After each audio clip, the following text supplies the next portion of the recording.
Recibe un cordial saludo. Mi nombre es Eric Landeros y el día de hoy te voy a hablar sobre las hipótesis de investigación.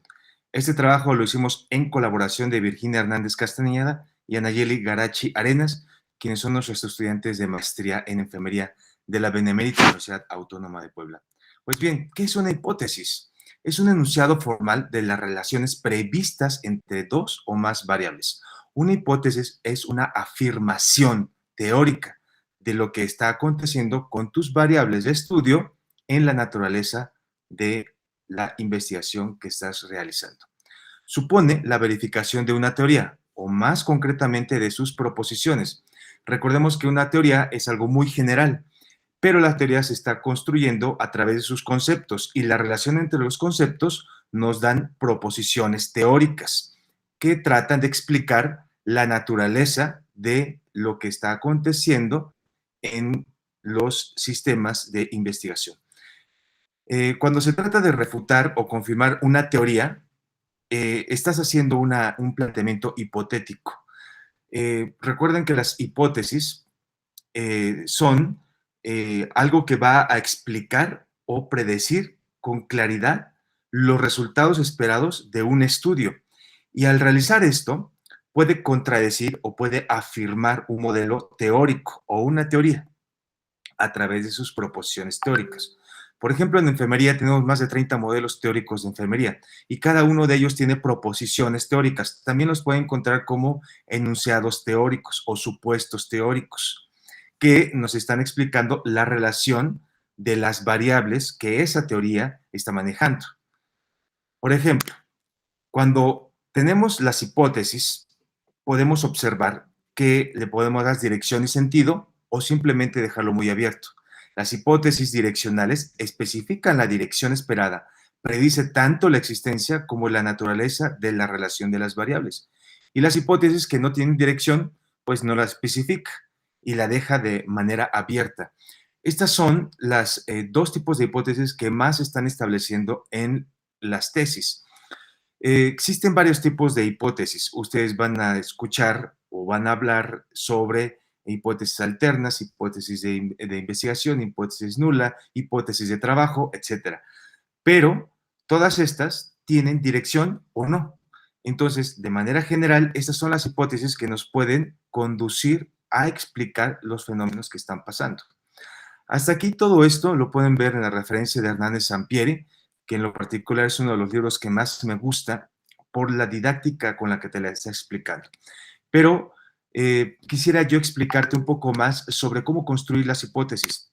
Si nos vamos a lo que son los silogismos, 5 siglos antes de Cristo, Aristóteles planteó lo que es la lógica, que es una sistemática para ordenar tus pensamientos y proceder sin error. En la lógica se construye a través de los silogismos y los silogismos tienen una premisa mayor, una premisa menor y una conclusión. Por ejemplo, premisa mayor, todos los seres vivos tienen el elemento carbono. Premisa menor, el ser humano tiene el elemento carbono. Conclusión, el ser humano es un ser vivo. Así de fácil, es lógico, de eso se trata, de que tú puedas plantear un enunciado de manera lógica, afirmando a través de la conclusión la relación entre las variables.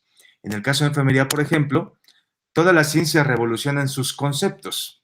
Como lo decía Thomas Kuhn, aquellas disciplinas que se consideran ciencias van a revolucionar en un momento sus conceptos para poder desarrollar mejores formas de explicar sus paradigmas.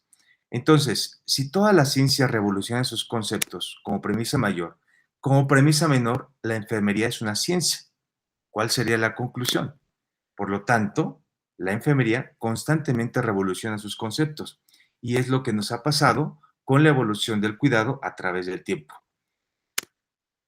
Vamos a ver una premisa básica de la teoría cognitiva social de Albert Bandura, hablando de lo que es la autoeficacia. Les explico primero, antes de presentar la premisa.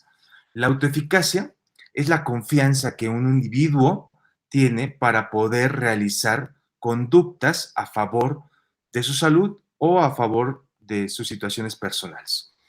La autoeficacia, entonces, es la confianza que una persona tiene. La autoeficacia es el concepto. Y el concepto tiene que estar enmarcado dentro de una premisa teórica. Por ejemplo, la autoeficacia puede ser manipulada o desarrollada a través de la persuasión verbal, los antecedentes personales y la experiencia vicaria para realizar una conducta que presupone beneficios. Por ejemplo, cuando la autoeficacia puede ser, o tu confianza, por ejemplo, para dejar de fumar, puede ser manipulada o desarrollada a través de la persuasión verbal, cuando tal vez algún ser querido te dice, papá, deja de fumar, ¿no ves que aquí nadie fuma nada más que tú? Entonces, esa persuasión verbal te va llegando y posiblemente otras personas te van diciendo que es malo fumar por todas las condiciones que tiene en contra de la salud. Entonces, esa persuasión verbal te va influyendo en el nivel de autoeficacia. Vamos, tú puedes dejar fumar, vamos, tú puedes contribuir con la salud de tu familia, etcétera. Los antecedentes personales, en el mismo orden de ideas, si esta persona que está fumando, sigue fumando, ya tuvo problemas de asma, bronquitis crónica o ya tiene enfisema pulmonar, pues estos antecedentes personales que no son experiencias buenas, pues lo van a impulsar a que deje de fumar. Y entonces la autoeficacia para dejar el cigarro, es decir, la confianza para dejar el cigarro, va a aumentar. Y también está la experiencia vicaria. Si la otra persona con la cual se juntaba y siempre estuvo con él fumando, murió de cáncer, esa experiencia no suya, sino de su amigo, posiblemente le pueda ayudar para dejar de fumar. Entonces, la autoeficacia siempre va a presuponer beneficios y la autoeficacia puede ser especializada o dirigida. Así como autoeficacia para dejar de fumar, hay autoeficacia para mantener una dieta saludable, autoeficacia para el ejercicio, autoeficacia para el uso del condón. Hay varios trabajos publicados con esto, pero esta es la premisa. ¿Cómo podemos desarrollar la hipótesis? De la siguiente manera. Vean ustedes cómo está en negritas y en una letra mayor el sí, entonces. El sí va a ser la premisa mayor y en el entonces vas a colocar la premisa menor y la conclusión, aludiendo al silogismo aristotélico que hace rato les estaba comentando. Vamos a escuchar. Si la autoeficacia se puede manipular o desarrollar a través de la persuasión verbal e influencias interpersonales, si se dan cuenta, el silogismo, la premisa mayor, que es con lo que inicia el silogismo, nace de la proposición o el postulado teórico de Bandura con respecto a la autoeficacia. Si la autoeficacia se puede manipular o desarrollar a través de la persuasión verbal e influencias interpersonales, entonces sigue nuestro razonamiento teórico de lo que queremos realizar en nuestro trabajo de investigación. Al realizar una intervención educativa con base a la mejor evidencia publicada, el nivel de autoeficacia para el uso correcto del condón de los adolescentes del grupo experimental se incrementará de manera significativa en comparación con los adolescentes del grupo control. Estamos hablando de un diseño experimental, tal vez un ensayo clínico, en donde tienes un grupo control y un grupo experimental. Has recolectado toda la evidencia a través de la revisión sistemática de la literatura que muestra cómo es que debes de construir esta intervención educativa, no de manera convencional, como por lo regular lo hacemos o nos enseñan a realizarlo en los centros de salud, sino a través de la evidencia científica publicada. Está suponiendo entonces que al aplicar la mejor evidencia publicada para el uso correcto del condón, los adolescentes de este grupo experimental en donde va a ser manipulada la variable autoeficacia se va a incrementar. Por eso es que la hipótesis tiene dirección. Es decir, la autoeficacia aumenta de manera significativa. Y cuando decimos de manera significativa es que es estadísticamente significativa. Ese es un estudio comparativo, porque aquí dice en comparación, está contrastando con los adolescentes del grupo control. Los adolescentes del grupo control reciben otro tipo de intervención educativa con una dosis de ingrediente activo diferente o tal vez no reciba intervención educativa. ¿De acuerdo? Solamente para complementar esto, ustedes por consideraciones éticas, al terminar el periodo de intervención del grupo experimental, por consideraciones éticas, debes darle la misma oportunidad al grupo control para que reciba los beneficios de tu intervención educativa. Muy bien, vamos a ver un modelo, el de Roy, que es importante que les comente porque el siguiente ejemplo es con una premisa teórica, pero tal vez quienes estén escuchando no han escuchado mucho sobre los modelos teóricos de enfermería. Rápidamente te voy a explicar. El modelo de adaptación de Roy tiene 4 constructos principales. El primero es el de estímulos, en donde nos indican que existen los estímulos focales, los estímulos contextuales y los estímulos residuales. Los estímulos focales son todos aquellos estímulos del medio ambiente que van a estar en el primer plano del pensamiento del individuo, junto con los estímulos contextuales que también son del medio ambiente, pero que no están en el primer plano del individuo. Aquí, por ejemplo, en el estímulo focal pueden estar nuestras grandiosas enfermeras en el área COVID, en donde el estímulo focal es el cuidado de enfermería a los pacientes con COVID-19. Y el estímulo focal es todo aquello que está alrededor de ese medio ambiente que puede afectar al estímulo focal, es decir, al cuidado de enfermería. Por ejemplo, la falta de insumos, la sobrecarga de trabajo, el que no haya desayunado, el que esté preocupado por su familia, el que tenga un familiar enfermo, el que ya tenga varios pacientes y que ninguno se esté recuperando, etcétera. Entonces, todos esos estímulos contextuales están afectando el estímulo focal. Los estímulos residuales están en el plano subconsciente y no se identifican en un primer plano. Se pueden identificar posteriormente y pueden pasar a ser estímulos contextuales o inclusive focales.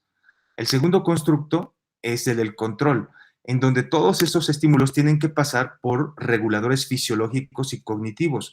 Son procesamientos emocionales, cognitivos y biomoleculares para que estos estímulos tengan 4 modos de respuestas o modos de respuesta adaptativa. Por ejemplo, el fisiológico, el autoconcepto, el rol e interdependencia. El fisiológico puede ser muy claro, por ejemplo, cuando nosotros tenemos algún acontecimiento que nos provoca un susto, rápidamente el estímulo focal pasa por el controlador fisiológico y el modo de respuesta es la taquicardia, la taquipnea.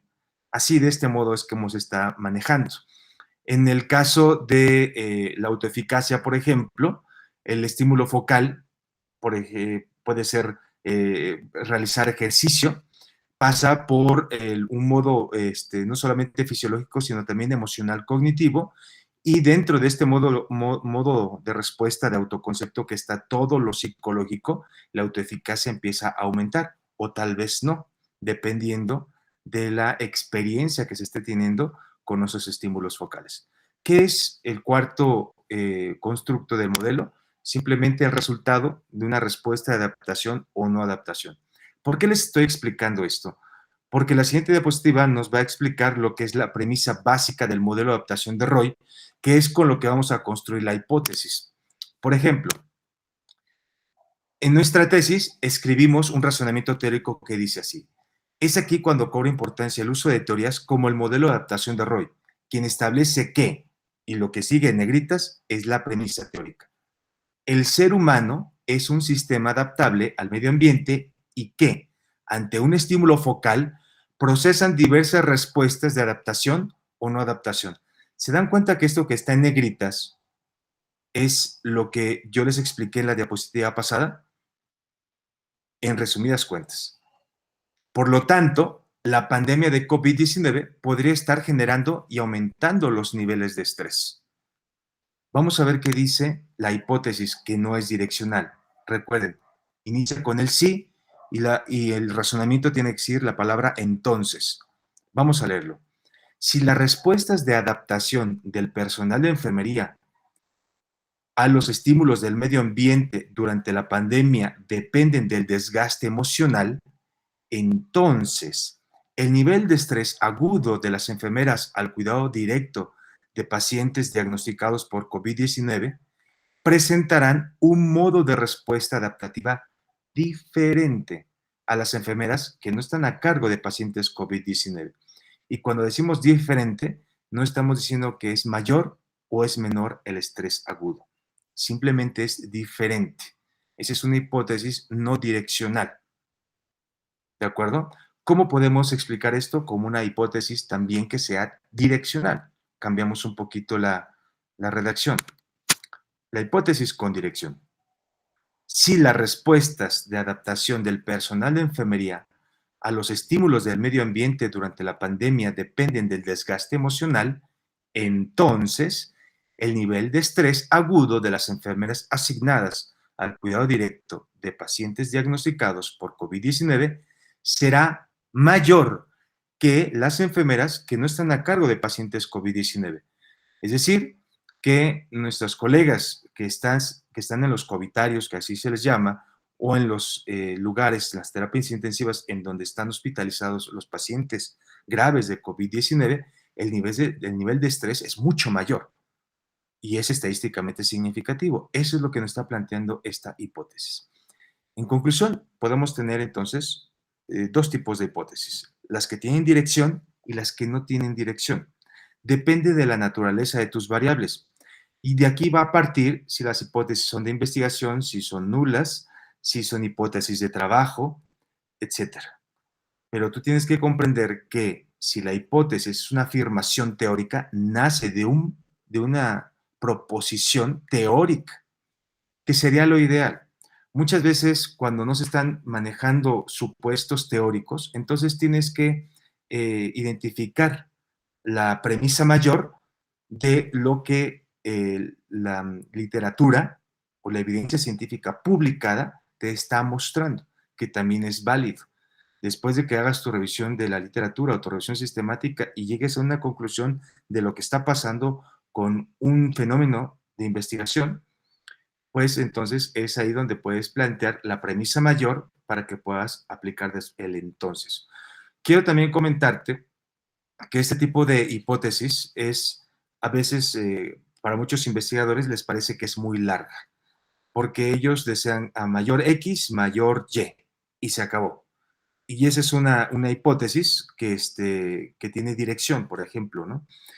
Es una hipótesis de correlación, porque también hay hipótesis de estadísticas y está muy bien, pero si vas empezando a realizar investigaciones, es importante que te quede claro que la hipótesis es un razonamiento teórico que emana de lo que es un silogismo que hace muchísimos años se presentó y que esta afirmación teórica, lo único que tenemos que realizar después de recolectar los datos es probarla o rechazarla, pero nunca aceptarla, porque cuando se acepta una hipótesis deja de ser hipótesis para ser una ley. Las hipótesis se prueban o se rechazan solamente. Por su atención, muchísimas gracias.